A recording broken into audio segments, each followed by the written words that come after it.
Hello, Capricorn, Sun, Moon, Rising, and Venus signs. Kamusta kayo?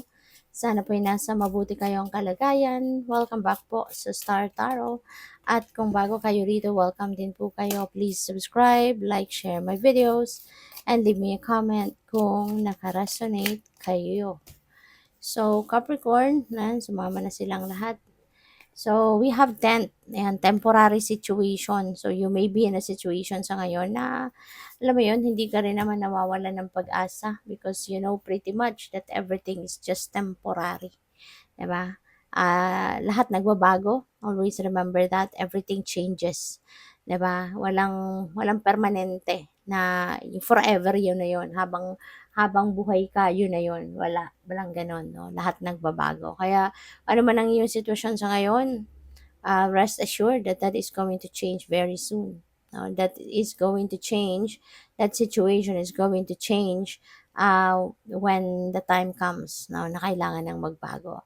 So, since this is a tent, so this could be shelter. Baka yung temporary na to is tahanan, bahay ninyo. Tinitirhan ninyo kung saan kayo nakatira, saan kayo nagsistay ngayon.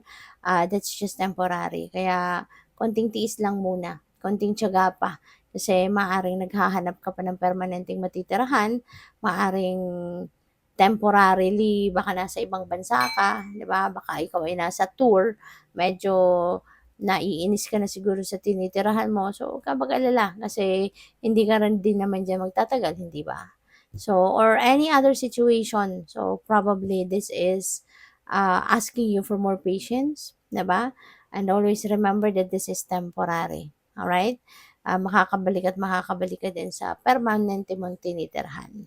So, we have money path. A path with money is waiting for you to find it. So, merong bagong income stream dito na nag-aantay na lang na mapansin mo. Nag-aantay na i-take advantage mo. So, ikaw lang tayo nakakaalam niyan kung ano yan when that happens na ma-find out mo na kung ano to na additional na source of income ninyo. So, we have K, successful outcome to your problems. Okay? Mapagtatagumpayan mo na din ang inyong mga problema. Magiging successful na din ang kung ano man yung mga ano mo. Magiging successful na din kung ano man yung mga uh, pinag tawag dito, pinagsisikapan mong ma-fix. 'Di ba? So, what else? We have wall, misunderstanding. Siguro meron kayong hindi pagkakaintindihan na kung sino man. But, normal lang yun, okay, sa isang relationship. Regardless kung anumang klaseng category of relationship yan, whether that is romantic, whether that is friendship, diba, sa pamilya, hindi naman perpekto, no, ang mga relasyon. Lagi at lagi meron din humps and bumps na pagdadaanan ka. Meron at merong pagkakataon na talagang may hindi kayo pagkakaunawaan, diba? Kaya, okay lang yan. Matatapos din yan, masosolve nyo din yan, mapag-uusapan nyo din yan. So, sometimes nang kailangan mo din na magpasensya. 'Di ba? So, we have vacation. Capricorn, maaring ikaw ay magbabakasyon o pwedeng ikaw ay magta-travel somewhere to have a vacation. Narinig ko quick vacation. No? So, siguro, pero kayong pupuntahan, mabilisan lang. Pero, yun, that is your vacation time. So, have fun. We have needle and thread, and napakaganda, sincere wish will be granted. You know, pwede, no, na yung wish ninyo na ito is vacation. Baka nagwi-wish kayo na kayo ay makapagbakasyon naman, makapagpahinga naman, so pwedeng ito yon. So, a sincere wish will be granted, no? So, kung ano man ito, kayo lang tayo nakakaalam yan. So, what else? We have fair woman, dealings or relationship with a woman with blonde, gray, or white hair. So, you may be dealing with this fair woman. O pwedeng baka boss mo to, manager mo, o pwedeng asawa mo. May lahi ito, no? May lahing ibang, may dugo ito ng ibang lahi, no? O pwedeng foreigner siya, ganyan. So, you may be dealing with this person. Baka meron kayong mga mahalagang pag-uusap, baka mga business talks, or pwedeng family conversations, kung naging kapamilya mo na to, pwedeng ganon. So, we have waiting for news, package, or letter.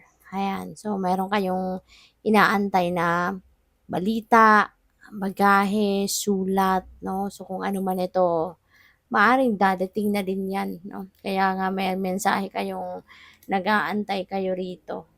So, what else? We have older man. Dealings or relationship with an older man. Baka yung naisip ko agad ano, baka sa kasama ninyo sa bakasyon si older man, baka asawa ninyo ito or baka tatay ninyo, no? Pupuwedeng jowa ninyo ito, depende sa inyong sitwasyon, baka kasama niyo 'to sa bakasyon or maaaring galing sa kanya yung balita na paparating yung package na 'yan or sulat 'no, maaaring galing sa kanya or pupuwedeng it's about sa kanya, 'no? Maybe it's about him, yung mga sulat na 'yan, yung balita na 'yan, yung package na 'yan, it's about him. So what else? We have rat, someone working against you behind your back. Malamang naiinggit lang 'to sa'yo. Kasi ano ang iba pang magiging dahilan bakit someone will be working against you, 'di ba? Behind your back. So, anong magiging dahilan? Maaari na yun ay dahil galit sa'yo kasi naiinggit sa'yo. Kung ano man yung meron ka sa ngayon, maaaring yun ang gusto niya para sa kanya. Pero unfortunately, wala siyang ganyan, pero ikaw meron. So, kaya maaaring nabibwisit ito sa'yo. 'Di ba? Minsan kasi, kahit wala naman tayong ginagawang masama sa iba, wala tayong sinasabing masama against other people, pero may mga taong galit sa atin, 'di ba? May mga taong nabibwisit sa atin na minsan hindi rin natin alam kung bakit, 'di ba? Eh, yun pala naiinggit lang sa'yo, 'di ba? Maaaring naiinggit lang sila kasi kung anong gusto nila para sa kanila, wala sila nun, pero ikaw meron, 'no? Kaya pupuwedeng ganito yun. Kaya lagi na lang kayong magdasal for safety. Always call on Archangel Michael to protect you and keep you safe at all times para bantayan kanya, balutin kanya ng kanyang blue sapphire sword of light para maprotektahan ka from this kind of people. Okay? So, what else? We have wishbone. Wow. So, di ba sabi dito, a sincere wish will be granted. Tapos dito, a wish is granted. Ito, granted na, sigurado na. Paparating na to or maaari nga ng iba sa inyo nakuha nyo na wish come true na talaga, no? Na-experience mo na ngayon kung ano yung mga wishes na to na hinihingi mo, baka nandiyan na sa ngayon, no? And this could be different from this. Baka yung sincere wish na to is different, no? Than this. So, pwedeng iba pa to. Kaya masayang-masaya kayo niyan. You have dark man, dealings or relationship with a man with dark complexion or hair. So you may be dealing with this person around this time. This could be anyone. Baka boyfriend mo to, asawa mo, manliligaw mo, 'di ba? Boss mo, katrabaho. So depende sa inyong sitwasyon. But maybe you are going to be dealing with this person. So good luck. Thank you for watching Love and Light. Namaste.